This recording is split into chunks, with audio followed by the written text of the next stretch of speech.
ಉತ್ತರ ಕನ್ನಡ ಜಿಲ್ಲಾ ವಕೀಲರ ಸಂಘದೊಂದಿಗೆ ಮುಖ್ಯಮಂತ್ರಿಯವರನ್ನ ಭೇಟಿ ಮಾಡಿ ಮಂಗಳೂರು ಹೈಕೋರ್ಟ್ ಪೀಠದ ವ್ಯಾಪ್ತಿಗೆ ಉತ್ತರ ಕನ್ನಡ ಸೇರ್ಪಡೆ ವಿಚಾರ ಚರ್ಚಿಸಿ ಜಿಲ್ಲೆಯ ಹಿತದೃಷ್ಟಿಯಿಂದ ನಿರ್ಣಯ ಕೈಗೊಳ್ಳುವ ಪ್ರಯತ್ನ ಮಾಡುತ್ತೇನೆ ಎಂದು ಶಾಸಕ ಸತೀಶ್ ಸೈಲ್ ಭರವಸೆ ನೀಡಿದರು. ನಗರದ ಜಿಲ್ಲಾ ನ್ಯಾಯಾಲಯದ ಸಭಾಭವನದಲ್ಲಿ ಸೋಮವಾರ ನಡೆದ ಪೂರ್ವಭಾವಿ ಸಭೆಯಲ್ಲಿ ಮಾತನಾಡಿದ ಅವರು, ಯಾವುದೇ ಕಾರಣಕ್ಕೂ ಉತ್ತರ ಕನ್ನಡ ಜಿಲ್ಲೆ ಧಾರವಾಡ ಹೈಕೋರ್ಟ್ ಪೀಠದ ವ್ಯಾಪ್ತಿಯಿಂದ ಹೊರಬರಬಾರದು. ಈ ವಿಚಾರದಲ್ಲಿ ಪಕ್ಷಾತೀತವಾಗಿ ಎಲ್ಲರೂ ಕೈಜೋಡಿಸಬೇಕು ಎಂದರು. ಮಂಗಳೂರು ಪೀಠದ ವ್ಯಾಪ್ತಿಗೆ ಜಿಲ್ಲೆ ಸೇರ್ಪಡೆಯಿಂದ ಆಗುವ ಅನಾನುಕೂಲಗಳ ಕುರಿತು ವಕೀಲರ ಸಂಘದ ಅಧ್ಯಕ್ಷ ನಾಗರಾಜ್ ನಾಯಕ್ ಸಭೆಗೆ ಮಾಹಿತಿ ನೀಡಿದರು. ನಿವೃತ್ತ ಪ್ರಾಚಾರ್ಯ ಡಾಕ್ಟರ್ ವಿಶ್ವನಾಥ್ ನಾಯ್ಕ್, ಹಿರಿಯ ಪತ್ರಕರ್ತ ಟಿ.ಬಿ. ಹರಿಕಾಂತ ಸೇರಿದಂತೆ ವಿವಿಧ ಸಂಘಟನೆಗಳ ಪ್ರತಿನಿಧಿಗಳು ಮಾತನಾಡಿ, ಉತ್ತರ ಕನ್ನಡ ಧಾರವಾಡದೊಂದಿಗೆ ಹೆಚ್ಚು ಆರ್ಥಿಕ, ಸಾಮಾಜಿಕ ಹಾಗೂ ಸಾಂಸ್ಕೃತಿಕ ನಂಟು ಹೊಂದಿರುವುದರಿಂದ ಧಾರವಾಡ ಪೀಠದ ವ್ಯಾಪ್ತಿಯಲ್ಲೇ ಮುಂದುವರಿಯಬೇಕು ಎಂದು ಆಗ್ರಹಿಸಿದರು. ಆಗಸ್ಟ್ 13ರಂದು ನಡೆಯುವ ಹೋರಾಟದಲ್ಲಿ ಮೀನುಗಾರರು, ವ್ಯಾಪಾರಸ್ಥರು, ಆಟೋ ಟೆಂಪೋ ಚಾಲಕರು, ವಿದ್ಯಾರ್ಥಿಗಳು, ಮಹಿಳಾ ಸಂಘಟನೆಗಳು, ಗ್ರಾಮ ಪಂಚಾಯತ್ ಮಾಜಿ ಅಧ್ಯಕ್ಷರು ಹಾಗೂ ಸದಸ್ಯರು ಸೇರಿದಂತೆ ವಿವಿಧ ಸಂಘಟನೆಗಳ ಪ್ರತಿನಿಧಿಗಳು ಭಾಗವಹಿಸಲು ಸಭೆಯಲ್ಲಿ ನಿರ್ಧರಿಸಲಾಯಿತು. ನಾನು ಆಗಬಾರದು, ನೀನು ಆಗಬಾರದು ಎನ್ನುವ ಮನಸ್ಥಿತಿ ಬೇಡ. ದಕ್ಷಿಣ ಕನ್ನಡದಲ್ಲಿ ಕಾಂಗ್ರೆಸ್ನ ಓರ್ವ ಶಾಸಕರಿದ್ದರೂ ಸಚಿವ ಸ್ಥಾನ ಸಿಕ್ಕಿದೆ. ಉತ್ತರ ಕನ್ನಡದಲ್ಲಿ 4 ಕಾಂಗ್ರೆಸ್ ಶಾಸಕರಿದ್ದು ಕೈ ಜೋಡಿಸಿರುವವರನ್ನು ಸೇರಿಸಿದರೆ 5 ಇದ್ದಾರೆ. ಆದರೂ ನಾನು ಆಗಬಾರದು, ನೀನು ಆಗಬಾರದು ಎನ್ನುವ ನಿರೀಕ್ಷೆಯಲ್ಲಿ ದೇವರಲ್ಲಿ ಪ್ರಾರ್ಥಿಸುವವರೇ ಹೆಚ್ಚು ಎಂದು ಸೈಲ್ ವ್ಯಂಗ್ಯವಾಡಿದರು. ಜಿಲ್ಲೆಯ ಹಿತಕ್ಕಾಗಿ ಪಕ್ಷಾತೀತವಾಗಿ ಕೈ ಜೋಡಿಸುವಂತೆ ಕರೆ ನೀಡಿದರು.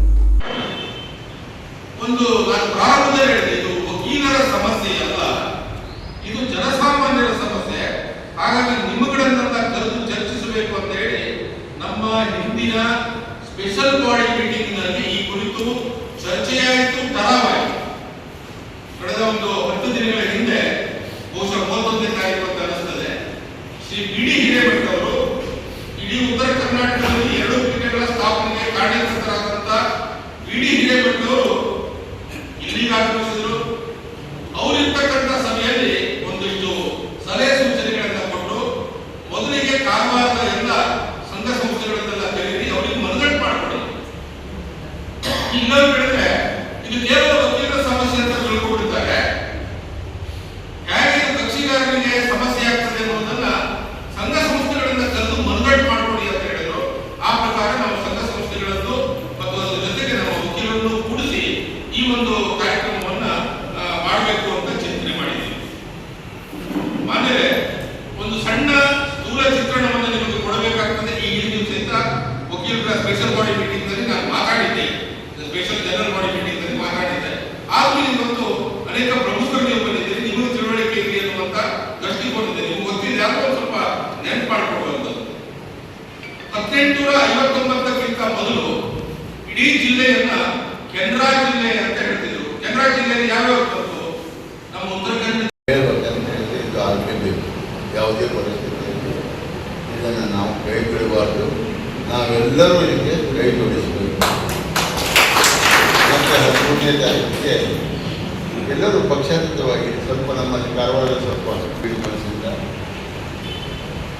ಇಂಡಿಯನ್ ಟೈಮ್ಸ್ ಅವರು ನೀರು ಹಂತಕ್ಕೆ ಒಬ್ಬರು ಇವತ್ತು ಯಾಕಂತ ಹೇಳಿದ್ರೆ ನಾನು ಬರೀ ಯಾವಾಗ ಹೇಳ್ತಾ ಇದ್ದೀನಿ, ಉದಾಹರಣೆಗೆ ಒಂದು ಮಾತು ಹೇಳ್ತೇನೆ. ದಕ್ಷಿಣ ಕನ್ನಡ ಇರ್ಬೋದು, ಉತ್ತರ ಕನ್ನಡ ಇರ್ಬೋದು, ನಮ್ಮ ಹೋಲಿಕೆಯ ಪ್ರಕಾರ,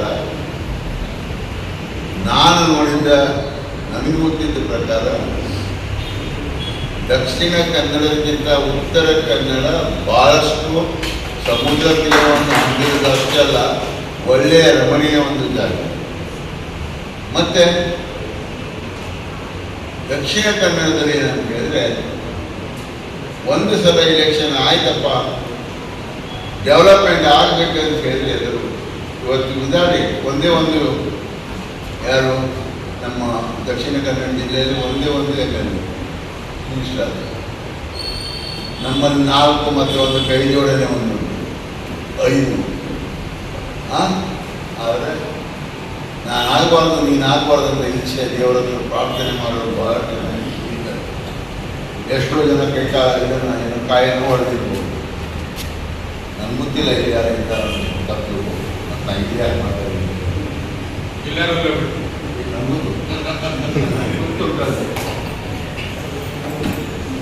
ಇದು ನಮ್ಮಲ್ಲಿ ಇಟ್ಕೊಳ್ಬಾರ್ದು. ಎಷ್ಟು ಕಾಲೇಜ್ಗಳಿದ್ದಾವೆ, ಎಷ್ಟು ಮೆಡಿಕಲ್ ಕಾಲೇಜ್ ಇದೆ, ಎಷ್ಟು ಮೆಡಿಕಲ್ ಕಾಲೇಜ್ ಡೆವಲಪ್ಮೆಂಟ್ ಆಗಿದೆ. ಎಲ್ಲರೂ ಅಲ್ಲೇ ಹೋಗ್ತಾರೆ, ನಮ್ಮ ಮಕ್ಕಳು ನಾವು ಅಲ್ಲೇ ಹೋಗ್ತಾರೆ. ನಾವೇನು ಎರಡು ಮಕ್ಕಳಿಗೆ ಅಲ್ಲೇ ಇಟ್ಟಿದ್ದೀವಿ. ಯಾಕೆ ಕಾರವಾರದಲ್ಲಿ ಇಲ್ಲ ಅಲ್ಲ? ಹೌದಲ್ಲ? Because we have to see our. Canara plus news, Karwar.